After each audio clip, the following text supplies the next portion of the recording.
प्रखर नेता, भारतीय राष्ट्रीय कांग्रेस के महासचिव और राजस्थान के प्रभारी माननीय अजय माकन साहब से वो आए और हम सबका मार्गदर्शन करें। माननीय माकन साहब।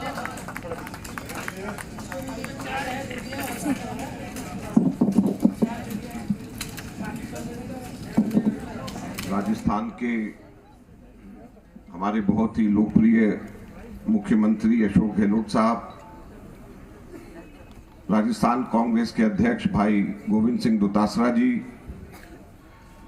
यहाँ पर उपस्थित कांग्रेस पार्टी के तमाम पदाधिकारीगण, हमारे अग्रिम संगठनों के तमाम पदाधिकारीगण, राजस्थान मंत्रिमंडल के तमाम सदस्यगण, विधायकगण, यहाँ पर उपस्थित तमाम कांग्रेस के साथियों, भाई और बहनों, आप सब लोगों का किसान विजय दिवस के उपलक्ष्य में मैं हार्दिक स्वागत करता हूं।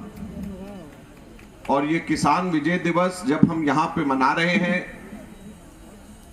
तो मैं आपको बताना चाहता हूं, आपको खुशी होगी कि आप लोगों के तार पूरे हमारे देश के अंदर लाखों करोड़ों कांग्रेस के साथियों के साथ तार जुड़ रहे हैं, जो कि पूरे हिंदुस्तान के अंदर किसान विजय दिवस इसी वक्त इसी समय के ऊपर हम सब लोग मना रहे हैं।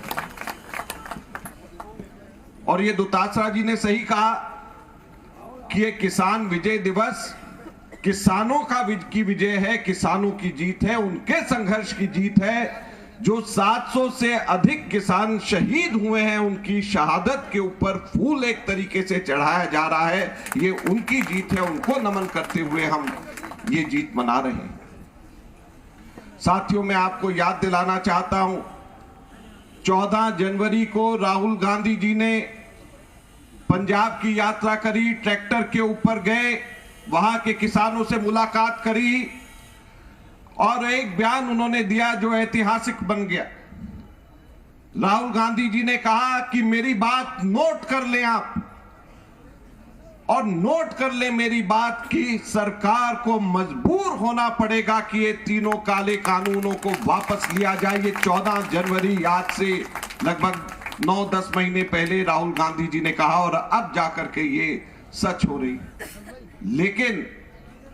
लेकिन और फिर लेकिन सरकार की मंशा के ऊपर अभी भी हमें कम से कम, मुझे कम से कम संदेह, और वो मैं आपको बताता हूं। सरकार ने ये कोई खुशी खुशी काले कानून वापस लेने की घोषणा, अभी सिर्फ घोषणा हुई है, वापस लेने की घोषणा केवल किसानों के खुश करने के लिए केवल नहीं किया, सिर्फ और सिर्फ आगे आने वाले जो चुनाव उत्तर प्रदेश के अंदर और पंजाब के अंदर है उसके दबाव में किया है।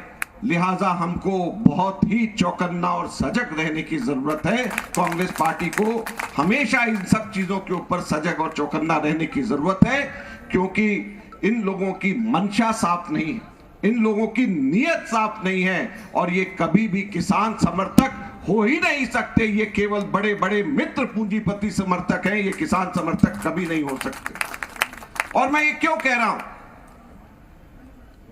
आप लोगों के सामने 2-4 छोटी बातें, तथ्य रखना चाहता हूं। 19 नवंबर को प्रधानमंत्री जी ये घोषणा करते हैं कि आने वाले सत्र के अंदर हम ये कानूनों को वापस ले लेंगे। 19 नवंबर को कानून वापस लेंगे पार्लियामेंट से। उससे केवल 5 दिन पहले 14 नवंबर को अध्यादेश, ऑर्डिनेंस लेकर के आते हैं कि ईडी और सीबीआई का कार्यकाल बढ़ा करके 5 साल कर दिया गया।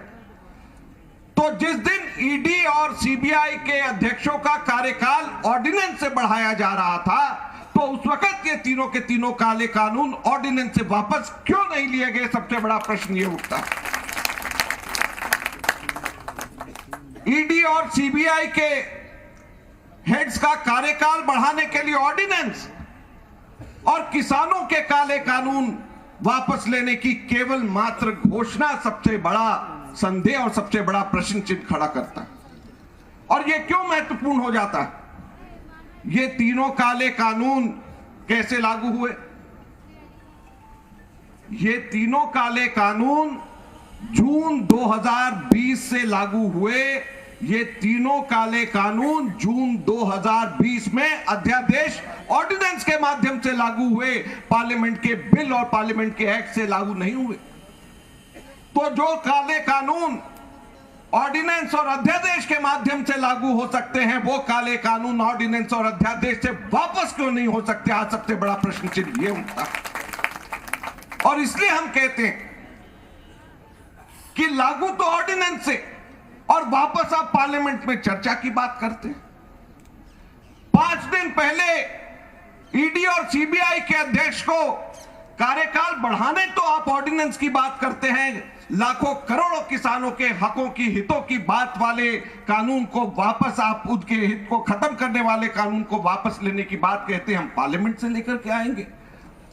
तो ये जो बातें, जो ये कार्य कर रहे हैं, हम लोगों को एक एक कदम के ऊपर इनकी नजर है। और मैं ये आज कहना चाहता हूं भाजपा के नेताओं को, प्रधानमंत्री जी को, कि कांग्रेस पार्टी का इतिहास उठा करके देख लें, हमारे राहुल गांधी जी का इतिहास उठा करके देख लें।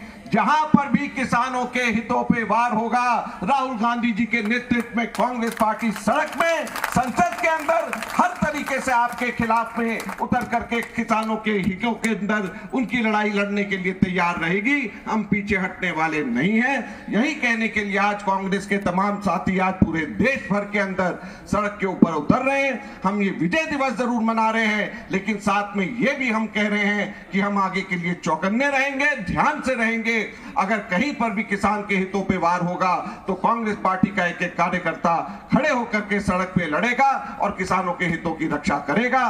धन्यवाद। जय हिंद, जय भारत। कांग्रेस पार्टी जिंदाबाद। हमारे जननायक माननीय अशोक गहलोत साहब का तालियों की